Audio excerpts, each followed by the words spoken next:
केंद्रीय चावल अनुसंधान संस्थान या CRRI कहाँ स्थित है? कटक, त्रिवेंद्रम, वर्धमान, कोलकाता। CRRI की शुरुआत 1966 में हुई थी।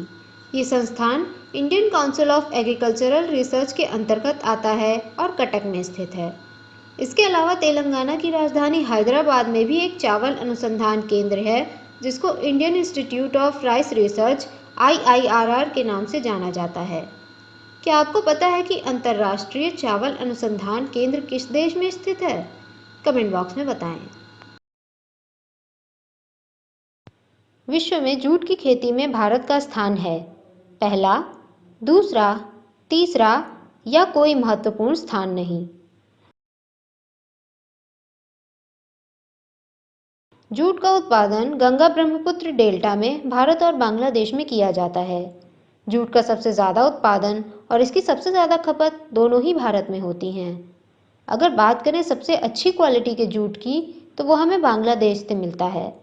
कुछ मात्रा में जूट को चीन में भी उगाया जाता है। क्या आपको पता है कि चाय के निर्यात में विश्व में पहले स्थान पर कौन सा देश आता है? कमेंट बॉक्स में बताएं। निम्नलिखित में से कौन सा सेक्टर भारत में सबसे ज़्यादा रोजगार प्रदान करता है? ऑप्शन 1 कृषि संबंधित गतिविधियाँ, ऑप्शन 2 विनिर्माण क्षेत्र, ऑप्शन 3 निर्माण क्षेत्र, ऑप्शन 4 तृतीयक सेक्टर। भारत में सबसे ज़्यादा रोजगार कृषि और संबंधित गतिविधियों से पैदा होते हैं। गांवों में करीब 66% और शहरों की 9% आबादी इन कामों से जुड़ी हुई है। कुल मिलाकर देखा जाए तो भारत की करीब 48% जनसंख्या इससे जुड़ी है। इसके बाद मैन्युफैक्चरिंग और कंस्ट्रक्शन से करीब 24% जनसंख्या और सर्विस क्षेत्र से करीब 26% लोग जुड़े हैं। क्या आपको पता है कि इन सभी सेक्टरों में से कौन सा सेक्टर अर्थव्यवस्था में सबसे ज़्यादा योगदान देता है? कमेंट बॉक्स में बताएं। निम्नलिखित में से कौन सा तेल क्षेत्र भारत के उत्तर पूर्वी क्षेत्र में स्थित है? कलोल, अंकलेश्वर, मेहसाना या डिगबोई? भारत के उत्तर पूर्वी इलाकों में पाए जाने वाले ज़्यादातर तेल क्षेत्र ब्रह्मपुत्र नदी घाटी और उसके आसपास के इलाकों में मिलते हैं। इनमें से असम की डिगबोई, नाहरकटिया और मोरन हुगरीजन प्रमुख तेल क्षेत्र हैं। इन तीनों में से भी डिगबोई सबसे जाना माना तेल क्षेत्र है और यहाँ पर एशिया का सबसे पुराना तेल का कुआं स्थित है। इसके अलावा अंकलेश्वर, कलोल, मेहसाना और सांदन जैसे तेल क्षेत्र गुजरात में मिलते हैं। क्या आपको पता है कि भारत में सबसे ज़्यादा पेट्रोलियम का उत्पादन किस जगह से होता है? कमेंट बॉक्स में बताएं। कर्क रेखा की राजस्थान में लंबाई है ऑप्शन 1 लगभग 20 किलोमीटर, ऑप्शन 2 लगभग 26 किलोमीटर, ऑप्शन 3 लगभग 32 किलोमीटर या ऑप्शन 4 लगभग 42 किलोमीटर। कर्क रेखा का नाम कर्क तारामंडल के नाम पर पड़ा है। 36,788 किलोमीटर लंबी कर्क रेखा कुल 17 देशों से होकर गुजरती है। भारत में ये रेखा 8 राज्यों गुजरात, राजस्थान, मध्य प्रदेश, छत्तीसगढ़, झारखंड, पश्चिम बंगाल, त्रिपुरा और मिजोरम से होकर गुजरती है। राजस्थान में इसकी लंबाई करीब 26 किलोमीटर है। ये राजस्थान में कालिंजर से होकर गुजरती है। क्या आपको पता है कि भारत की वो कौन सी नदी है जो कर्क रेखा को 2 बार काटती है? कमेंट बॉक्स में बताएं। भारतीय मानक समय ग्रीनविच मीन टाइम से कितने घंटे आगे है? ऑप्शन 1 4.5 घंटे, ऑप्शन 2 5.5 घंटे, ऑप्शन 3 6 घंटे, ऑप्शन 4 3.5 घंटे। 19वीं शताब्दी में लंदन काफ़ी एडवांस समुद्री शक्ति था। यहाँ के नाविक ग्रीनविच में स्थित रॉयल ऑब्जर्वेटरी को 0 डिग्री देशांतर मानकर समय की गणना करते थे। बाद में पूरे विश्व में यही व्यवस्था लागू हो गई और यहाँ से ही समय की गणना होने लगी। भारत के स्टैंडर्ड समय को 82.5 डिग्री देशांतर रेखा से गिना जाता है और ये ग्रीनविच मीन टाइम से 5.5 घंटे आगे है। क्या आपको पता है कि 1 डिग्री देशांतर बदलने पर समय में कितने मिनट का फर्क पड़ता है? कमेंट बॉक्स में बताएं। सूर्य का पृष्ठीय तापमान निम्न में से किसके करीब आंका गया है? 6000 degree Celsius, 12000 degree Celsius, 18000 degree Celsius या 24000 डिग्री सेल्सियस। सूर्य के अलग अलग परतों का तापमान अलग अलग होता है। अगर बात करें सूर्य की सबसे भीतरी परत की, तो इसका तापमान 1.5 करोड़ डिग्री तक पहुंच जाता है। सूर्य का पृष्ठीय तापमान करीब 5600 डिग्री सेल्सियस है और सूर्य की सबसे बाहरी परत कोरोना का तापमान करोड़ों डिग्री होता है। क्या आपको पता है कि पृथ्वी और सूर्य के बीच की दूरी कितनी है? कमेंट बॉक्स में बताएं। निम्न में से कौन पहला व्यक्ति था जिसने कहा कि दुनिया गोल है? अरस्तु, कोपरनिकस, टॉलमी, स्ट्राबो। चंद्रमा की कलाओं को देखकर सबसे पहले पाइथागोरस ने करीब 500 ईसा पूर्व में अनुमान लगाया कि पृथ्वी गोल है। बाद में अरस्तु ने 350 ईसा पूर्व में अलग अलग जगहों से अलग अलग तारामंडलों को देखकर ये पाया कि भूमध्य रेखा से दूर जाने पर तारामंडल भी दूर होते जाते हैं। इस निरीक्षण के आधार पर ही अरस्तु ने प्रमाणित किया कि पृथ्वी गोल है। क्या आपको पता है कि सौरमंडल का सूर्य केंद्रीय मॉडल किसके द्वारा दिया गया था? कमेंट बॉक्स में बताएं।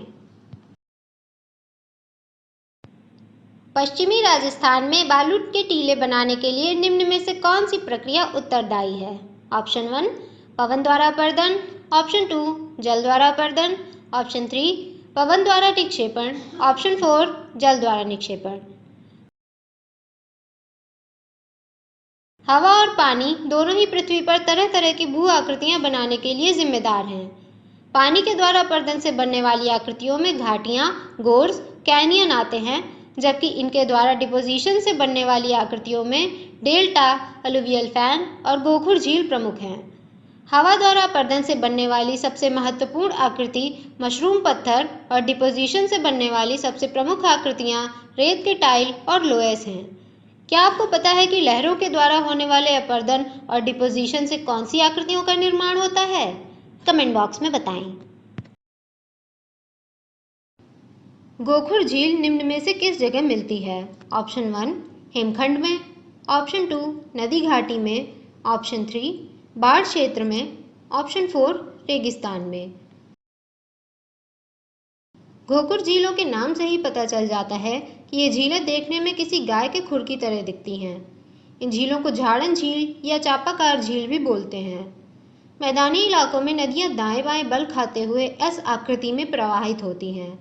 इस आकृति को विसर्प कहते हैं, लेकिन कभी कभी विसर्प को त्याग कर सीधा रास्ता पकड़ लेती हैं, जिससे विसर्प वाली जगह पर बचा हुआ पानी इन झीलों का निर्माण करता है। क्या आपको पता है कि इस तरह की झीलों का निर्माण नदी की कौन सी अवस्था में होता है? कमेंट बॉक्स में बताएं। माउंट एवरेस्ट का नाम निम्न में से किसके नाम पर रखा गया है? ऑप्शन 1 इंग्लैंड के सम्राट के नाम पर, ऑप्शन 2 शिखर पर चढ़ने वाले पहले पर्वतारोही के नाम पर, ऑप्शन 3 भारत के एक महासर्वेक्षक के नाम पर, ऑप्शन 4 भारत के वायसराय के नाम पर। 19वीं शताब्दी के शुरुआती सालों में कंचनजंगा को दुनिया का सबसे ऊंचा पहाड़ माना जाता था, लेकिन बाद में एक ऐसे पहाड़ की बात शुरू हो गई जिसके कंचनजंगा से भी ऊंचा होने का अनुमान लगाया जाने लगा। उस समय इसका नाम गामा रखा गया। बाद में जब 1856 में नापजोख के बाद अंग्रेजों ने इसकी ऊंचाई 8839 मीटर बताई और इसका नाम ब्रिटिश भारत के महासर्वेक्षक जॉर्ज एवरेस्ट के नाम पर रख दिया गया। क्या आपको पता है कि एवरेस्ट को नेपाल और चीन में किन किन नामों से जाना जाता है? कमेंट बॉक्स में बताएं। भूपर्पटी में द्रव्यमान के हिसाब से देखने पर सबसे ज्यादा पाया जाने वाला तत्व निम्न में से कौन सा है? Silicon, oxygen, carbon, calcium. भूपर्पटी में सबसे ज्यादा मात्रा में पाए जाने वाले प्रमुख तत्व oxygen, silicon, aluminium, iron, calcium, sodium, magnesium और पोटेशियम हैं। इन तत्वों में ऑक्सीजन 46%, सिलिकॉन 28%, एल्यूमिनियम 8%, आयरन 5.5% और कैल्शियम 4% मिलता है। क्या आपको पता है कि पृथ्वी के कोर में कौन सा तत्व सबसे ज्यादा मात्रा में पाया जाता है? कमेंट बॉक्स में बताएं। भूमध्य रेखा की कुल लंबाई लगभग कितने किलोमीटर है? 35,000 किलोमीटर, 40,000 किलोमीटर, 45,000 किलोमीटर या 6,000 किलोमीटर? भूमध्य रेखा पृथ्वी या किसी और ग्रह के बीच से गुजरने वाली एक काल्पनिक रेखा होती है जो ग्रह को दो भागों में बांटती है। पृथ्वी की भूमध्य रेखा की लंबाई 40,075 किलोमीटर और भूमध्य रेखा पर पृथ्वी का डायमीटर 12,756 किलोमीटर है। भूमध्य रेखा पर पृथ्वी के अपने स्थान पर घूमने की गति 1670 किलोमीटर प्रति घंटा है। क्या आपको पता है कि पृथ्वी के ज़्यादातर मानव निर्मित उपग्रह भूमध्य रेखा के पास ही क्यों छोड़े जाते हैं? कमेंट बॉक्स में बताएं। इसे बढ़ते समय मध्यम तापमान और बारिश चाहिए और फसल तैयार होने के समय तेज धूप चाहिए। इसके लिए कम नमी वाली दोमट मिट्टी सबसे उपयुक्त होती है। इस फसल का नाम है गेहूं, चावल, चाय, मक्का। चावल की फसल को तैयार होने के लिए गर्म तापमान और भारी बरसात के मौसम की ज़रूरत पड़ती है। चाय की खेती के लिए स्थिर जलवायु और एसिडिक मिट्टी अच्छी होती है। भारत में 7 प्रकार के मक्के उगाए जाते हैं और लगभग ये सभी प्रकार की मिट्टियों में उगाए जा सकते हैं। इसकी खेती खरीफ और जायद दोनों में होती है। प्रश्न में दी गई परिस्थितियां रबी की फसल से संबंधित है और यह गेहूं की खेती पर एकदम सटीक बैठती हैं, इसलिए गेहूं सही जवाब है। क्या आपको पता है कि जूट की खेती किन महीनों में की जाती है? कमेंट बॉक्स में बताएं। सांभर झील किस राज्य में है? हिमाचल प्रदेश, उत्तराखंड, राजस्थान, आंध्र प्रदेश। जयपुर और अजमेर शहरों के बीच स्थित सांभर झील भारत की सबसे बड़ी खारे पानी की झील है। ये झील हर साल भारत में होने वाले नमक का करीब 9% अकेले ही पैदा करती है। साइबेरिया से आने वाले फ्लेमिंगो को ये झील कुछ समय के लिए शरण स्थल प्रदान करती है। इस वजह से ये भारत का एक महत्वपूर्ण रामसर स्थल है। क्या आपको पता है कि भारत में मीठे पानी की सबसे बड़ी झील कौन है और कहाँ स्थित है? कमेंट बॉक्स में बताएं। भारत में प्राकृतिक रबर का सबसे अधिक उत्पादन निम्न में से किस राज्य में होता है? आंध्र प्रदेश, केरल, कर्नाटक, तमिलनाडु। भारत में प्राकृतिक रबर को 16 से ज़्यादा राज्यों में करीब 6 लाख हेक्टेयर में उगाया जाता है। सबसे ज़्यादा रबर का उत्पादन केरल में होता है। केरल अकेले ही भारत का 90% रबर उगाता है। इसके बाद त्रिपुरा, कर्नाटक और तमिलनाडु और असम आते हैं।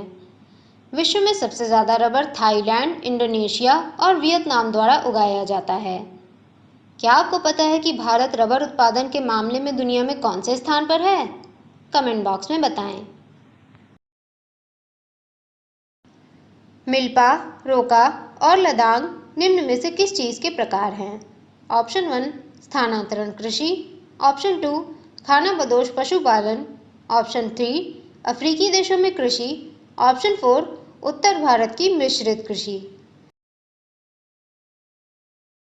सब सहारा अफ्रीका, दक्षिण पूर्व एशिया और दक्षिण अमेरिका के देशों के कुछ इलाकों में खेतों पर कुछ सालों के लिए खेती की जाती है और फिर उन्हें छोड़ दिया जाता है। इस तरह की खेती को स्थानांतरण कृषि बोलते हैं। इससे ज़मीन की उर्वरा शक्ति बढ़ जाती है।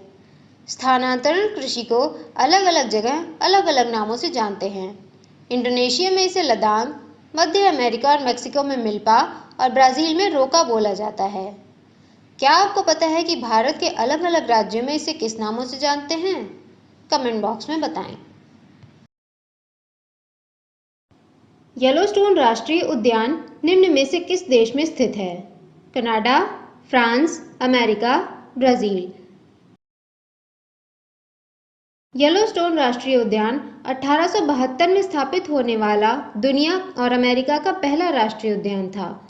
9,000 वर्ग किलोमीटर में फैला ये राष्ट्रीय उद्यान अपने कई तरह की पारिस्थितिकी तंत्रों और भूगर्भीय क्रियाओं के लिए जाना जाता है। इसको 1978 में यूनेस्को की तरफ से विश्व धरोहर घोषित किया गया। यहाँ पर स्थित येलोस्टोन झील उत्तरी अमेरिका की सबसे ज़्यादा ऊंचाई पर स्थित झीलों में से एक है। यहाँ पर येलोस्टोन काल्डेरा भी है जो उत्तरी अमेरिका के सबसे बड़े ज्वालामुखी में बना है। क्या आपको पता है कि काल्डेरा झील क्या होती है और कैसे बनती है?